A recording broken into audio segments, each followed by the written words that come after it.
I think we could probably call this video today everything that I got extremely wrong, or maybe the best laid plans of mice and men.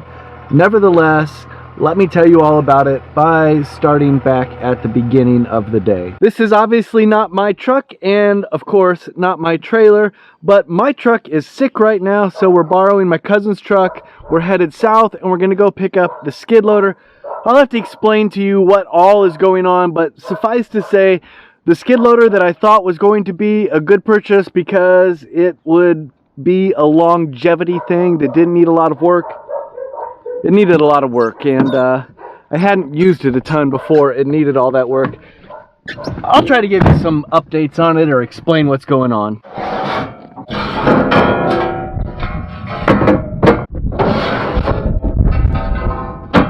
It's a tad breezy today, so hopefully you can hear me. It's going to be 75 degrees, so we want to get the skid loader home and put it to work right away. We've got a couple nice days before hopefully some rain, and I'll kind of give you a rundown of what all was done on the skid loader, why it had to be done. But for now, let me see if I can get it loaded.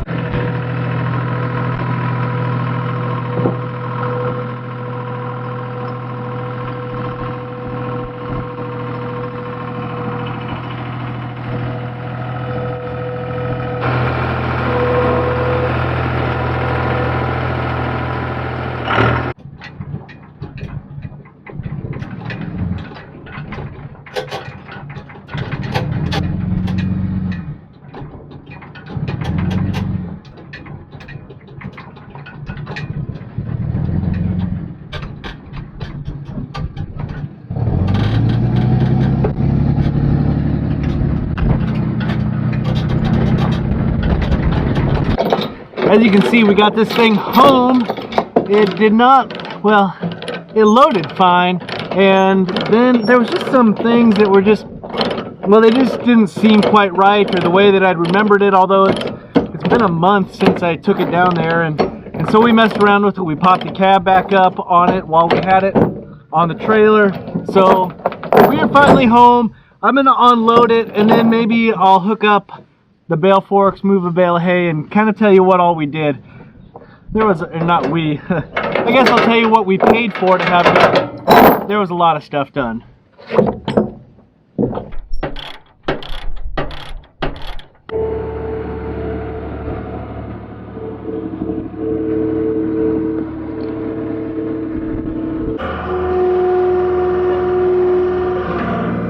So I got this John Deere 250 skid steer just under 2 years ago, and at the time that I purchased it, it was kind of that time in 2021, 2022, whatever it was, 2022 I think, I don't know. It was kind of that time when farm equipment, construction equipment was higher prices because there was not a lot of new stuff available, but I had the money available at that time, and I thought I had the need at that time that I wanted to go ahead and make the purchase on the skid steer. I spent what for me was a decent amount of money. I spent more than I've ever spent on a vehicle. I spent more than I've ever spent on a tractor, all on this skid steer in hopes that it would last me a long time, that it wouldn't take a lot of work. Now, I have just picked it up, and I have done, I've done a lot of money in repairs on this. In fact, just like I spent a ton of money on purchasing this, I have spent more money on repairs on this skid steer than I have ever spent on buying a truck or a tractor or a car or a vehicle or anything with a motor. So but the crazy thing is back when we purchased this all those years ago, I released this video and I talked about all the reasons that I got this specific one and why it wasn't necessarily a deal, but it was an okay deal. I was completely wrong in some senses. Just a little over, 1,800 hours. Just a little over 1,800 hours on it, I believe. It had a complete rebuild in the engine. It's been sandblasted and painted. It's got the gear boxes, or the chain drive boxes, and the hydro motors have been serviced on the wheels as far as the chassis and all of that stuff that goes together. It's a big deal to me to know that I can have something that, it's 22 years old. There's going to be things that break on it, but to know that a lot of the major things have been done. A lot of the hoses, including hoses underneath, lines and hoses underneath the cab, those have all been replaced. I just can't say how much that matters to me. Let me pop this hood up and I'll kind of show you what all was done to it.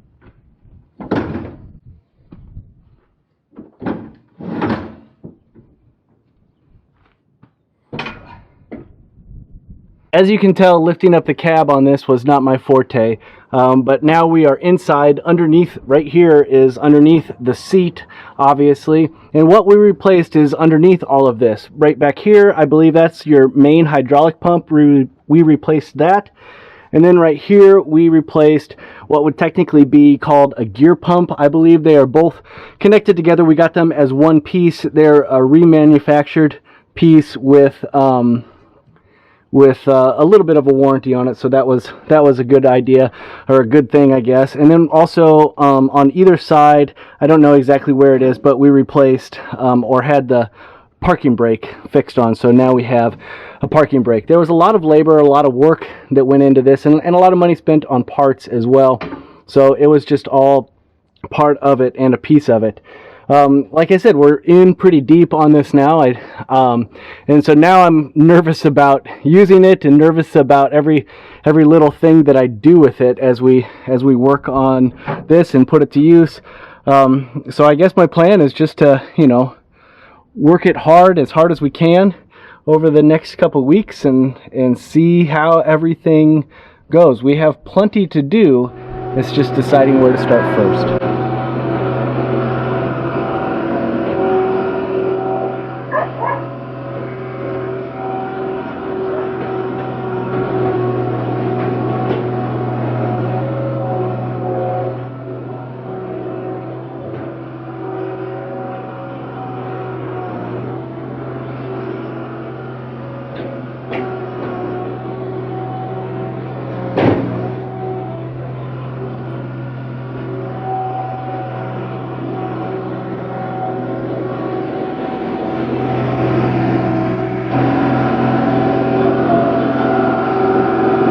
This is exactly the type of job that the John Deere 250 skid loader is perfect for. I am thankful to have it back on the farm. It is just so useful in things like this. This area right here, let me see if I can go down, see if you can get a wider angle view of it. This is our 48 by 16 lean-to. It is right off of our cattle area, our winter cattle and sheep area, at least what we use this year for the winter cattle and sheep.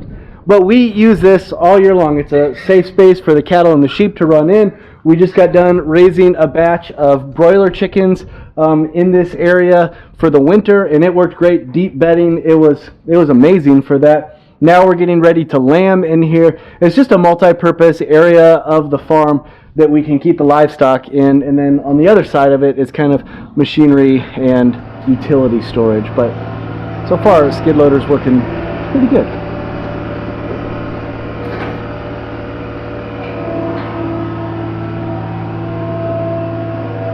This is yet another job where the skid loader shines over the 4430, and I wouldn't even be able to use the 3010 in this situation. Moving in this sheep handling facility that we have here.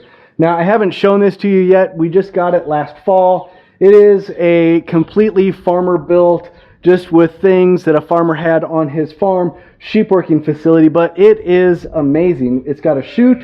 It has a headgate apparatus type of thing right here that works pretty good, actually. It's got a side door if you need to access anything on the front of the ewe that you have in there, or if it backs up and you want to let them out the side, you can do that. It also has this back door right here, so you can let them in one at a time. And then we've got a whole long chute here. We do need to replace some boards. As you can see, it has these cut gates as well. I'm pretty excited about getting this set up, doing some work. We need to do a little bit of welding, and by we, I mean I need to get somebody else to do a little bit of welding, replace some boards, obviously, as I broke this one off already. But once we have this set up, I'd like to find it a somewhat permanent home out of the weather. We don't work the sheep a lot, but it is really handy just to have a place to run them through when we need to get our hands on them, make sure everything is doing well with the sheep. So this was a really good Facebook Marketplace find. What's the moral of the story when it comes to this John Deere 250 skid loader that I paid a fairly large price for, and then I just repaired for a fairly large price. I'm not 100% sure what the moral of the story is. The other day I was watching a YouTube video where the farmer was talking about how they've had the same 4430 in their family for, well, since it was new, and that they had spent quite a bit of money over the years. It had been overhauled twice. It had had clutch work and hydraulic work done. They had repainted it once. But now here we were, what, 40 plus years later after the 4430 came out, and it was still a solid tractor for them. Still could do the same job that it could do when it came off the factory line and came to their farm. So in some ways, I guess if the money that I spent on this, on the hydraulic system, on the emergency or parking brake, and on the injectors, I'm not sure if I mentioned the injectors, and that lasts for quite some time, and we can drive this skid loader around for another 10 or 15 years using it almost every day on our farm, then maybe it was not money thrown away and it was money well spent, is the way I look at it.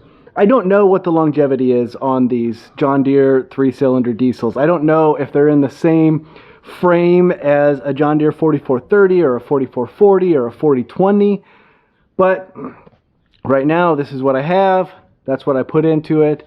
I've got a lot of work to do with the new farm, pulling trees, getting fence lines ready, shaping some ground, taking care of erosion projects, and then the projects on our farm. Plus, there are some expansion ideas that we have where the skid loader would be really the only way to maintain and manage those. So that's where we are with the skid loader. I'd love your comments down below. What do you think? What should we do? I know we're overboard. We paid cash for everything, so it's not as if we're upside down on anything. If we were to sell it tomorrow, you know, we'd be out quite a bit of money, or not. Yeah, we'd be out money. That's the way you'd look at it. So put your comments down below. Here it is. John Deere 250 skid loader back on our farm. Thanks for watching wherever you are and whenever it is.